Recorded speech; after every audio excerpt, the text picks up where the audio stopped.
después de 3 semanas de prédicas sobre el tema del aborrecimiento, la persecución, el maltrato, el sufrimiento e incluso la muerte que han sufrido, están sufriendo y sufrirán los creyentes por causa de Cristo.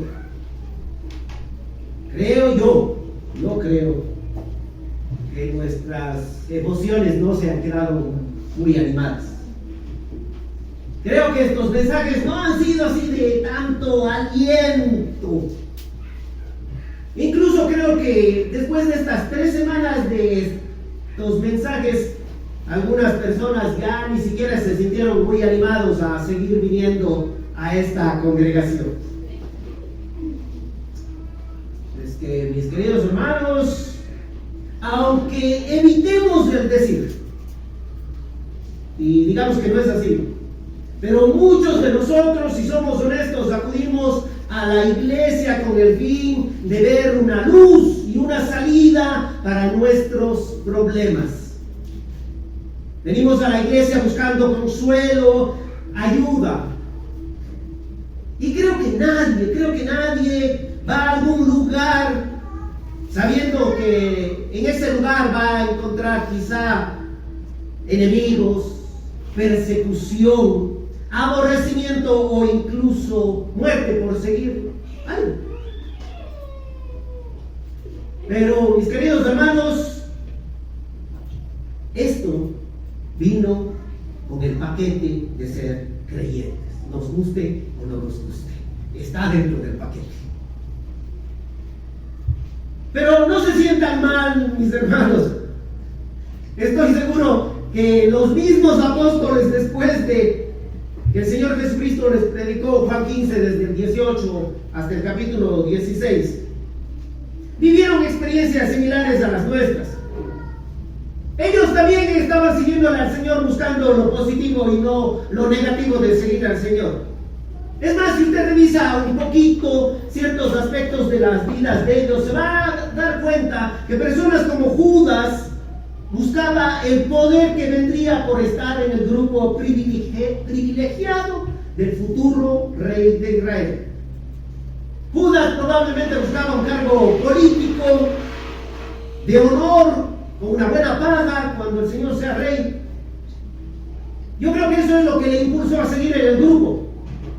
Pero al ver que el dinero de la bolsa que él manejaba y de la cual sustraía, en vez de crecer, estaba disminuyendo, decidió venderle al Señor por 30 monedas. Pero Juan y Jacobo no se quedaron atrás. Ellos también de cierta manera estaban movidos por intereses políticos y por eso le pidieron al Señor: Señor, acuérdate que en tu reino nosotros queremos estar el uno a tu izquierda y el otro a la derecha. Pero el texto dice que no fueron solo ellos, no fueron solo los dos, porque los otros 10 también se enojaron por esa petición, porque todos los 12 estaban movidos por los mismos intereses. Todos pensaban en un reino terrenal de Cristo. En ese momento esperaban verle al Señor Jesucristo triunfante, coronado como rey, gobernando Israel, destruyendo otras naciones, liberándoles de la esclavitud del imperio romano. Y claro, seguramente ellos pensaban que como yo hice campaña política al lado de él, lo menos que puedo esperar es que me dé un ministerio, aunque sea el de energía, que hoy está vacante en el Ecuador. Ya está bien, que no me dé un ministerio, pero al menos que me dé un buen trabajo, un contratito con el Estado, en las aduanas, qué sé yo. Pero no, Jesús no les ofreció aquello, sino más bien les dice en este pasaje que ellos iban a vivir aborrecimiento, persecución y muerte. ¿Cómo creen que estaban estos 11? Porque Judas ya salió en este momento. Consternados, afligidos, preocupados seguramente. Y así se presenta esta sección. Un baldazo de agua fría es poco para lo que estaban sintiendo los apóstoles en este momento. ¿Quiere ver cómo continúa esta historia? Pues mire, vamos a ver el Evangelio de Juan, capítulo 16, versículos del 5 al 11. El mensaje de esta mañana lo hemos titulado: os conviene que yo me vaya. Busque Evangelio de Juan, capítulo 16, del 5 al 11. Cuando lo encuentre, rogamos, póngase de pie una vez más, por ese respeto que se merece esta palabra viva y eficaz, palabra que nos da vida, la palabra de Dios. Muy bien, dice versículos del 5 al 11. Pero ahora voy al que me envió, y ninguno de vosotros me pregunta: ¿a dónde vas? Antes, porque os he dicho estas cosas, tristeza ha llenado vuestro corazón. Pero yo os digo la verdad, os conviene que yo me vaya, porque si no me fuera, el Consolador no vendría a vosotros, mas si me fuere, os lo enviaré. Y cuando Él venga, convencerá al mundo de pecado, de justicia y de juicio. De pecado por cuanto no creen en mí, de justicia por cuanto voy al Padre y no me veréis más, y de juicio por cuanto el príncipe de este mundo ha sido ya juzgado. Oh Señor, oh Dios mío, ten misericordia de mí. No me permita, Señor, llegar a subirme a este púlpito y ser un hombre hipócrita, predicando algo que no vivo o que no quiero vivir. Oh Señor, ten misericordia de mí y ayúdame a vivir tu palabra yo primero, Señor. Y ruego por esta congregación, ruego por esta familia, ruego por las personas que están aquí. Señor, manda a tus ángeles del cielo con protección, no dejes que nos distraigan, ni mensajes de celular, ni preocupaciones de fuera. Hoy, Señor, cada día su propio mal, tú dijiste, y hoy en este momento estamos aquí. Y necesitamos de ti, Señor, Santo Espíritu, y este tiempo, en el nombre de Jesús. Amén. Tome asiento, por favor. Muy bien. Usted recordará que la semana anterior nuestro hermano Javier explicó los versículos del 1 al 4. Pero si hacemos un breve resumen para tomar contexto. Jesús concluye el tema de la persecución, del aborrecimiento que vivirán los hijos de Dios, indicándoles que todo esto lo dijo para que no tropiecen, es decir, para que no pequen, para que no se escandalicen, como si podrían haber tropezado si no hubiera habido una advertencia de parte de Él. Pero Él ya advirtió, dijo: miren, esto les va a pasar, va a perseguir, así que tengan cuidado, no vayan a tropezar. Y no solo deja ahí el mensaje, sino les dice que aparte de aborrecerles, detestarles, de tenerles aversión, también les van a expulsar de las sinagogas, y no contento con eso, les van a matar. Y cuando les maten, van a pensar que están sirviendo a Dios. Es decir, que a los creyentes ni siquiera van a matarnos las personas del mundo, sino los religiosos de este mundo.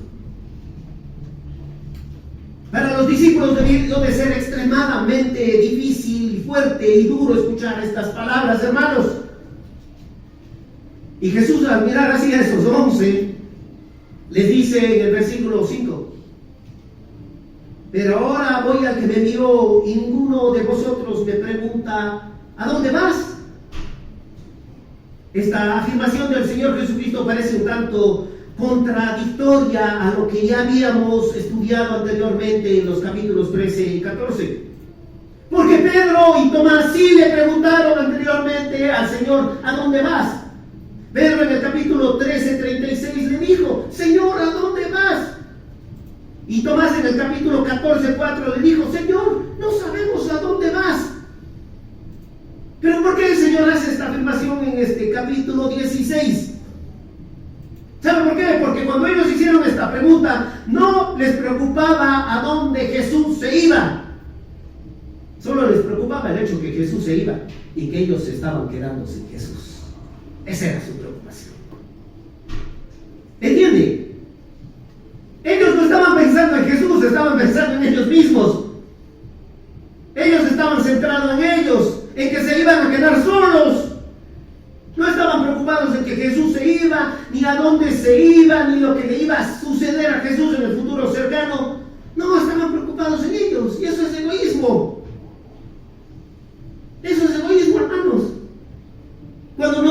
mostramos amor por alguien y ese amor es solo por lo que nos beneficia a nosotros, eso no es un amor genuino, eso es puro interés. Si usted es jefe y un empleado se va y usted se pone triste porque se va, quizás es solo porque le está perdiendo a ese empleado. Y ni siquiera le pregunta, ¿y tú qué estás ganando con irte de aquí? Eso es egoísmo. Si un hijo nuestro se va de la casa y nosotros nos entristecemos, pero nos entristecemos solo porque le estamos perdiendo, porque ya no le vamos a ver, y ni siquiera le preguntamos, ¿y eso es bueno para ti? Eso es egoísmo. Si un líder de la iglesia se va y nosotros solo pensamos en lo que nosotros perdemos y no en lo que él gana, eso también es egoísmo. Y es triste perder a un ser querido, queridos hermanos. Desde luego que sí, que muera alguien es triste. Pero si esa persona va a estar en un lugar mucho mejor, si ya va a dejar de sufrir, si va a encontrar consuelo, gozo y paz, lo menos que podemos nosotros hacer es aceptar y alegrarnos. Porque caso contrario, no estamos pensando en los que se van, sino estamos pensando en nosotros. Y eso es egoísmo. Eso es egoísmo. Y así estaban los discípulos. Y ahora, luego de la advertencia del Señor de persecución, ya con eso ni siquiera le preguntaron a dónde vas. Todos se quedaron totalmente mudos. Por eso el Señor les dice, pero ahora voy al que me envió y ninguno de vosotros me pregunta, ¿a dónde vas? ¿Se da cuenta de las emociones tan fuertes que se estaban viviendo en este momento de esta historia? Ninguno de ellos estaba pensando en lo que sentiría el Señor. ¿A dónde irá el Señor? ¿Irá quizá a sufrir nuestro Señor? ¿O irá a un mejor lugar? Ninguno de ellos estaba pensando en darle consuelo al Señor. Jesús no fue consolado por ninguno de sus apóstoles, por ninguno de ellos. Es más, si usted lee el Evangelio de Lucas, capítulo 22, se va a dar cuenta que la Escritura dice que fue un ángel el que tuvo que bajar del cielo para fortalecerlo. Porque en ese momento el Señor Jesucristo en el huerto, la Biblia dice que estaba en agonía y que su sudor era tan grande como unas gotas de sangre que le caían. ¿Y sabe qué estaban haciendo sus tres discípulos mientras Jesús estaba siendo fortalecido por un ángel, consolado por un ángel? ¿Sabe qué estaban haciendo? Dormían. ¿Acaso Jesús no era también 100% hombre? ¿Acaso él no tenía necesidades también de ser consolado? Sí, sí las tenía.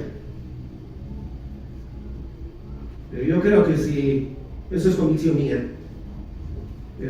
Si sus discípulos le hubieran consolado, no hubieran tenido necesidad del Señor de mandar un ángel para que le fortalezca. ¿Cuánto cuidado debemos de tener, queridos hermanos, también nosotros? Porque en muchas ocasiones caemos en ese estado de egoísmo. Cuando pensamos sobre todo que nuestros líderes espirituales deben estar aquí siempre para consolarnos a nosotros en todo momento. Pero esperamos que un ángel del cielo baje a fortalecerles a nuestros líderes espirituales, porque nosotros no estamos ahí.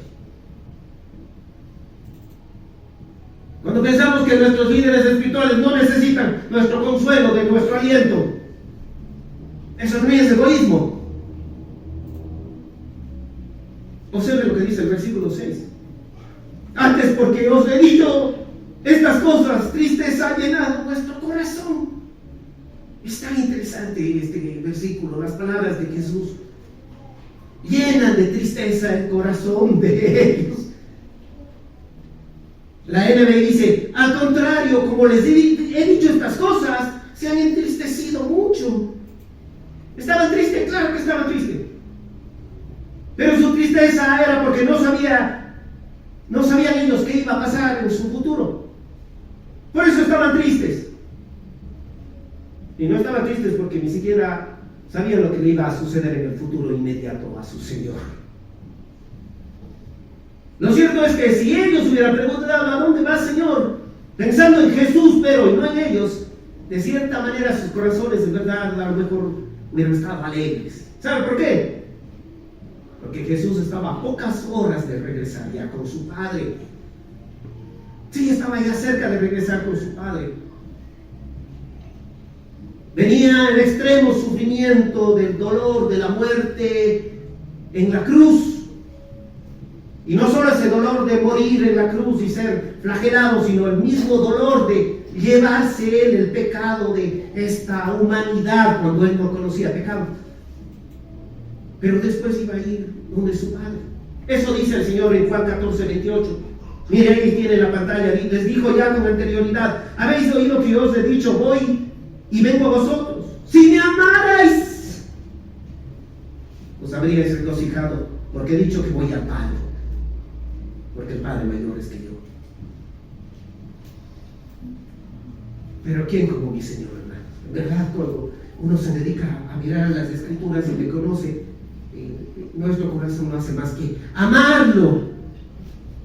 Porque aunque sus discípulos están así, Él lo que hace es mostrarles amor y consuelo.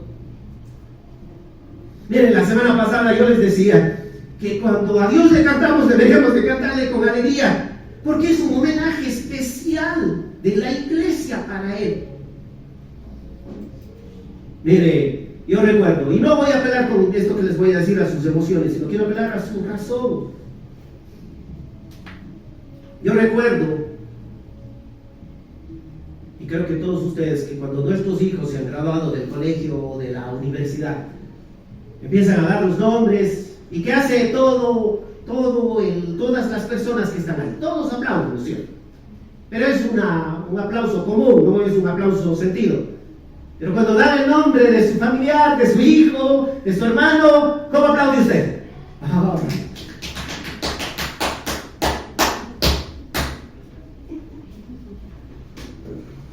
Ese es un aplauso sentido. ¿Por qué? Porque son nuestros hijos, son nuestros hermanos, porque nosotros les conocemos, porque nosotros tenemos una relación diaria con ellos, ¿o no? Sí, claro. El que realmente le conoce a Jesús, el que en verdad tiene una relación diaria con Jesús, el tiempo de la alabanza para esta persona es un tiempo especial. Debería sentir en su corazón un vivo deseo de adorar a su Señor, de darle homenaje a su Salvador, porque es su amigo, porque es su hermano, es su Señor, porque tiene una relación diaria con Él y porque está siendo homenajeado públicamente. Así debería de sentirse. Y da pena decirlo, hermanos, pero el que no tiene una profunda relación con su Señor, diga usted lo que diga, quizás hasta aplaude, porque el resto lo hace como un compromiso, quizás hasta cante, pero de labios afuera. Y quizá, lamentablemente, ni siquiera les interese llegar a tiempo cuando se le está alabando a su Señor, cuando se le está homenajeando a su Señor. ¿Por qué? Porque le interesa más, quizá, lo que Él pueda sacar del culto, que el culto que Él le pueda dar a su Señor.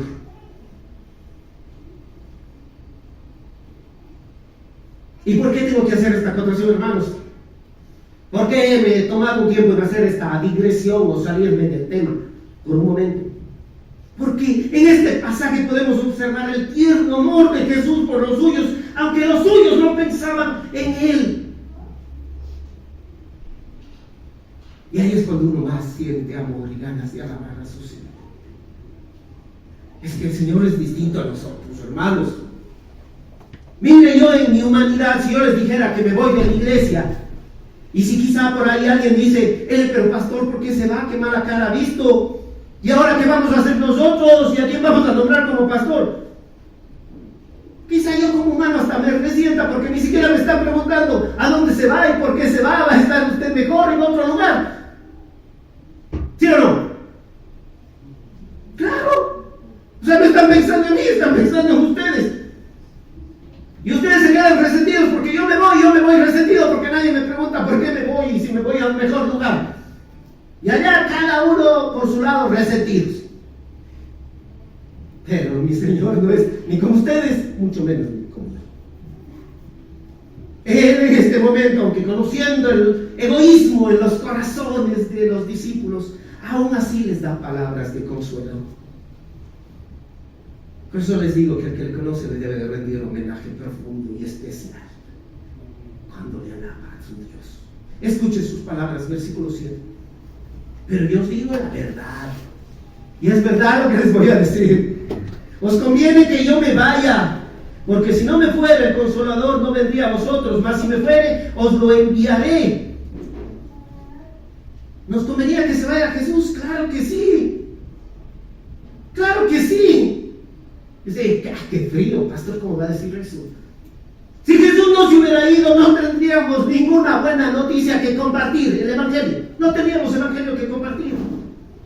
Si Jesús no hubiera muerto, estaríamos todos cargando nuestros pecados. Si Jesús no hubiera resucitado, la muerte aún estaría victoriosa sobre nosotros. Sin embargo, ahora no es así. Va a llegar un día en el futuro que todos juntos diremos, sorbida es la muerte en victoria. O la muerte ha sido devorada por la victoria. ¿La victoria en quién? En Cristo Jesús. Porque Él murió, porque Él resucitó, porque Él ya se fue.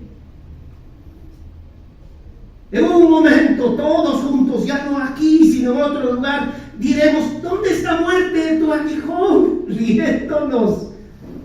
No, ¿dónde está sepulcro tu victoria? Y saben que vamos a decir, mil gracias sean dadas a Dios que nos da la victoria por medio de nuestro Señor Jesucristo.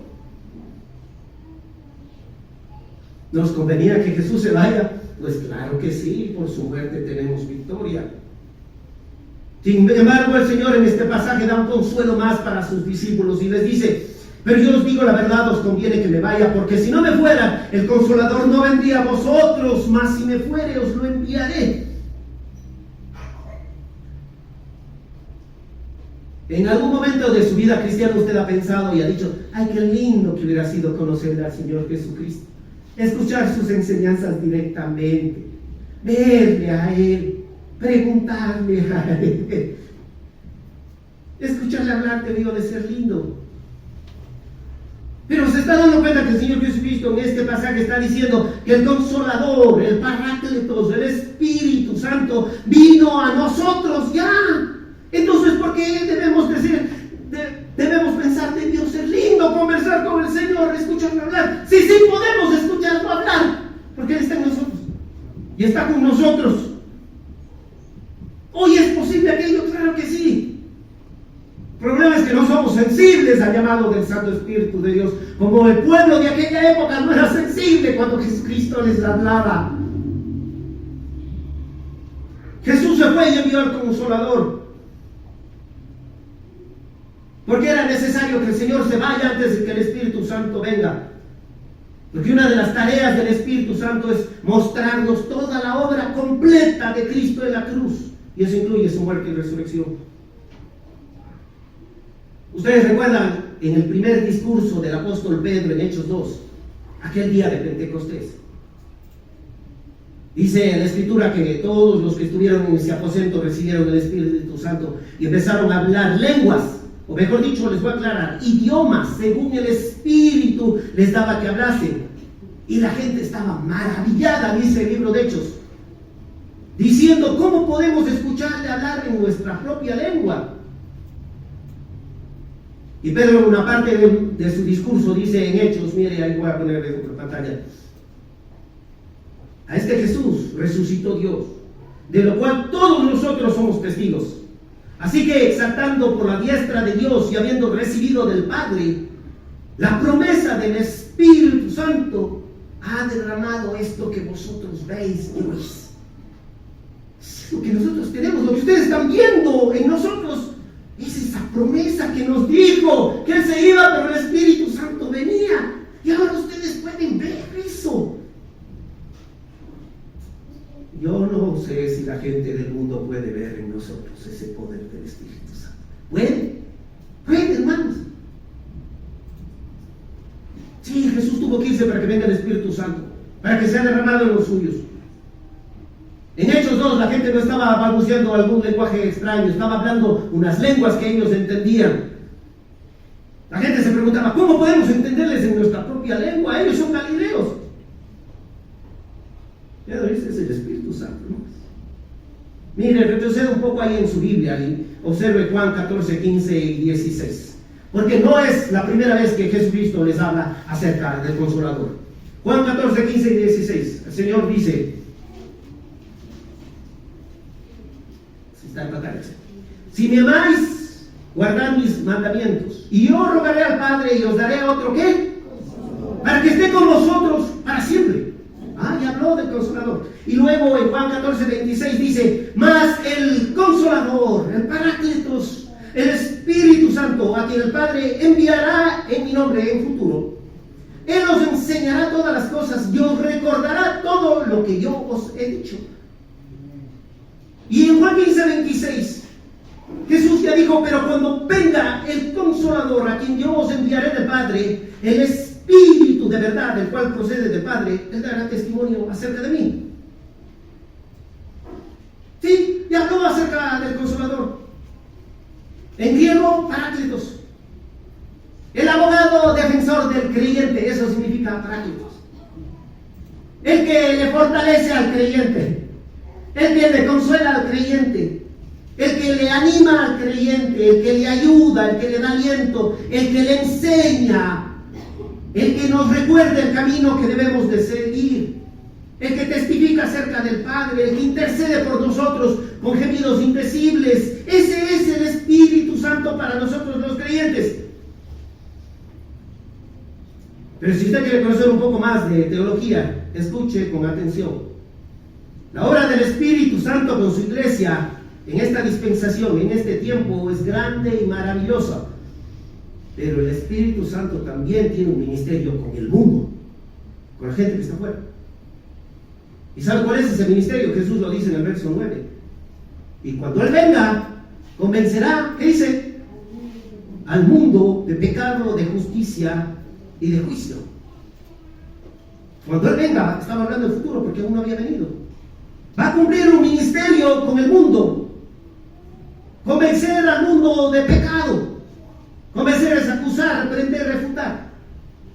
Y miren, y ahí viene nuestra mala teología sobre la doctrina del Espíritu Santo. A que vean que nosotros tenemos una mala teología a veces sobre la doctrina del Espíritu Santo. Hoy en la mañana yo les mandaba un mensaje a un grupo de esta iglesia y les exhortaba. Y creo yo, no soy profeta, pero creo yo que algunos viendo el mensaje estarían diciendo, el pastor ya está hecho Espíritu Santo queriendo convencernos de pecar. ¿Por qué me metí en este grupo? Y ahora, ¿cómo me salgo? Y hay parejas que cuando discuten, el uno dice al otro, ¿qué? ¿Eres Espíritu Santo? ¿Que me quieres convencer de pecado? Deja que el Espíritu Santo me convenza de pecado, no vos. Mala teología del Espíritu Santo. ¿Sabe por qué es mala teología? Porque cuando aquí dice que el Espíritu Santo va a convencer al mundo de pecado, ¿qué dice el versículo 9? De pecado, ¿por qué? Está en singular en primer lugar, hermanos. Y el pecado del cual el Espíritu Santo convence al mundo es de que no creen en Jesús. No quiere creer el mundo en Jesús, y esa es la tarea del Espíritu Santo. El día viernes con nuestros jóvenes, mientras estudiábamos que Jesús es el Hijo de Dios, les contaba la historia de un joven, hijo de una madre cristiana, que asistía a la iglesia toda su niñez, pero ahora se declaró ateo. Y cuando el pastor apologista, el que defendía la fe, hablaba con él en ese momento, le preguntó, si te contesto todas tus preguntas y vemos que el cristianismo es verdad, ¿volverías al camino del cristianismo? Este joven le dijo, no. El apologista se dio cuenta de que el problema de este joven no era que no creía en Dios, sino que no quería someterse a Dios porque vivía ya con su novia, porque sus amigos consideraban que el cristianismo era una tontería y porque no le interesaba. Por eso. Porque no le interesaba. La convicción del Espíritu Santo al mundo es dar pruebas de la verdad, pero no garantiza que la gente crea en esta verdad. Por ello Jesús dice que el Espíritu Santo convencerá al mundo de pecado. Él va a convencer al mundo de pecado y está en singular. ¿Sabe por qué está en singular? No dice de los pecados, porque el pecado es la incredulidad. Cuando el Espíritu Santo nos convenció a nosotros de que somos incrédulos y que debemos creer en Jesucristo, todos los otros pecados fueron borrados, ¿o no? ¿Sí? Claro que sí, fueron limpiados. Todos los otros.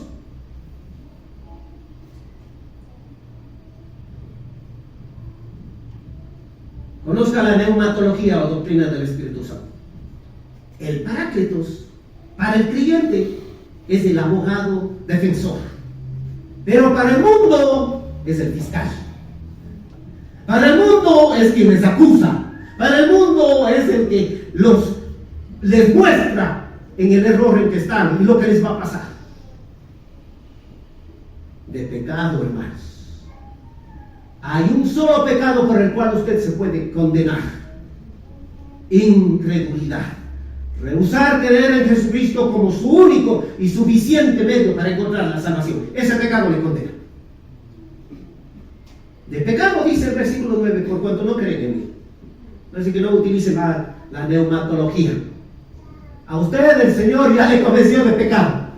Y cuando no quiere arrepentirse de un pecado en particular que su pastor, su líder, su padre, su madre, su esposa, su esposo le está mostrando, ya es porque usted mismo está duro. ¿Sí escuchó la tercera canción que cantamos? No me soltarás. Yo escuchaba esa canción y decía: ay, Señor, les voy a mostrar este versículo. Hay un versículo que en verdad es fuerte, hermanos. Yo sé que a nosotros nos encanta aquellos versículos que somos real sacerdocio, nación santa, pueblo adquirido por Dios. Nos encanta hacer. Sí. Real, sangre real.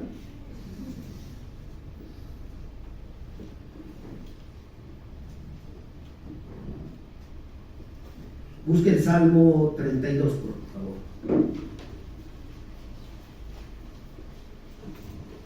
Versículo 9. Porque este versículo también es para nosotros, hermanos. Voy a leer desde el 8.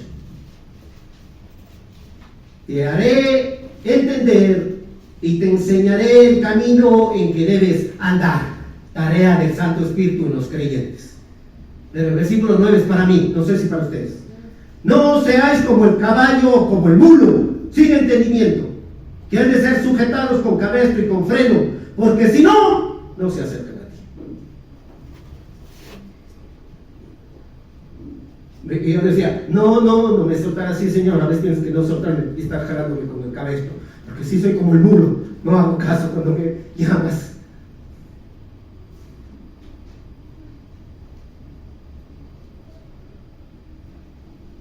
¿Cómo es usted, hermano?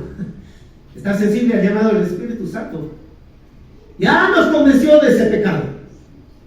Y ahora, cada vez que pecamos, nosotros sabemos muy bien en dónde estamos y en lo que estamos cayendo. Y a veces sí somos como el mulo, que no queremos acercarnos al Señor, si no nos jala.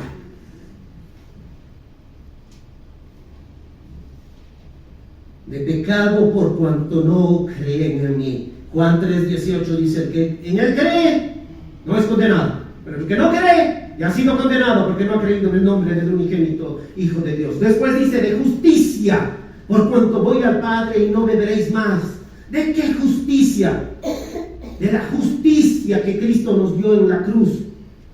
Nos declaró justos para poder entrar en la presencia del Padre. Solo por la justicia de Cristo nosotros somos justificados delante de Dios. La ley de Dios dice que la paga del pecado es muerte y todos nosotros merecemos la muerte. Pero Jesús murió por nuestros pecados, ya hizo justicia. Y nosotros somos justificados por esa justicia de Cristo delante de Dios. ¿Y de juicio? ¿De qué juicio? Probablemente del juicio del pecador que no quiere creer en Jesucristo. El juicio que va a tener que afrontar en el futuro por haber rechazado al Salvador. Y también del juicio que ya Satanás obtuvo en la cruz. Porque dice el versículo 11, por cuanto el príncipe de este mundo ha sido ya juzgado. ¿Quién es el príncipe de este mundo? Satanás. Mateo 4, 8 y 9, cuando el Señor Jesucristo fue tentado, dice el pasaje que otra vez le llevó el diablo a un monte muy alto y le mostró todos los reinos del mundo y la gloria de ellos. Y le dijo, todo esto te daré si postrado me adorares. Jesucristo no le dijo, no, eso no es tuyo. Porque sí, el Padre en su soberanía le dio a Satanás todo este mundo. Primera de Juan 5:19, el apóstol Juan dice, sabemos que somos de Dios y el mundo entero está bajo ¿quién? Pero el mundo entero, el Señor dijo, que el príncipe de este mundo ha sido ya juzgado. Y sí, ya fue juzgado, hermanos. Satanás ya salió del cielo con todos esos ángeles que se rebelaron. Jesucristo dijo en Lucas 10, yo veía a Satanás caer del cielo como un rayo. Pero la derrota de Satanás fue en la cruz. Observe Colosenses 2:15. Y despojando a los principados y a las potestades, así se refiere a los ángeles, los exhibió públicamente, triunfando sobre ellos en la cruz, sobre todos estos ángeles caídos. Y Hebreos 2:14, les leo, así que por cuanto los hijos participaron de carne y sangre, él también participó de lo mismo, para destruir por medio de la muerte al que tenía el imperio de la muerte, esto es, al diablo. Pero aunque Satanás ya está juzgado, solo al final del milenio esa sentencia va a entrar en vigor. Observen lo que dice Apocalipsis 20, versículo 10. Y el diablo que los engañaba fue lanzado en el lago de fuego y azufre, donde estaban la bestia y el falso profeta, y serán atormentados día y noche por los siglos de los siglos. Ese capítulo de Apocalipsis 20 es un capítulo polémico, hermanos. Hay personas que cuando leen aquí que dice que se menciona que va a ocurrir un reinado de 1000 años, algunos dicen es un significado espiritual, aunque se repite 6 veces en ese texto. Alegorizan y espiritualizan la Biblia y ellos dicen, ya estamos viviendo un milenio espiritual. No, nosotros creemos que va a existir un milenio literal con el gobierno de nuestro Señor Jesucristo. Y una de las pruebas de ese milenio literal es que durante ese milenio Satanás va a estar atado y luego va a ser soltado un poco más de tiempo. Y de ahí el versículo 20 de Apocalipsis, atado eternamente. Si viviéramos un milenio espiritual, Satanás no estuviera tan activo como está hoy en día, o sí, y está muy activo, es innegable. ¿Qué vino a hacer el Espíritu Santo con el mundo? A convencer de pecado, de justicia y de juicio. Ese misterio tiene el Espíritu Santo con la gente del mundo, hermanos. Él es quien les convence de pecado, de justicia, y Él es quien les va a llevar a juicio por no haber creído en nuestro Señor Jesucristo. Sin embargo, para nosotros, ¿qué es el Espíritu Santo? Abogado defensor, el que nos da consuelo, el que nos alienta, el que nos recuerda las enseñanzas de Jesús y el que nos embiste de poder para resistir lo que viene por delante. Esa es su tarea. Miren, se cuenta que por allá, por el año 160 después de Cristo, amarraron y torturaron a Policarpo, siendo este ya anciano. Y cuando le pidieron a Policarpo que niegue a Cristo, él dijo, le he servido 86 años y nunca me hizo daño. ¿Cómo puedo entonces blasfemar de mi Rey y Salvador? Eso dijo un hombre lleno del Espíritu Santo. En el año de 1415, cuando se le pidió a Juan Hus que se retractara, él dijo, lo que he enseñado con mis labios, lo sellaré ahora con mi sangre, lleno del Espíritu Santo. La pregunta final, hermanos, es, ¿y nosotros ¿Qué estamos dispuestos a sufrir por Cristo? Cierre sus ojos.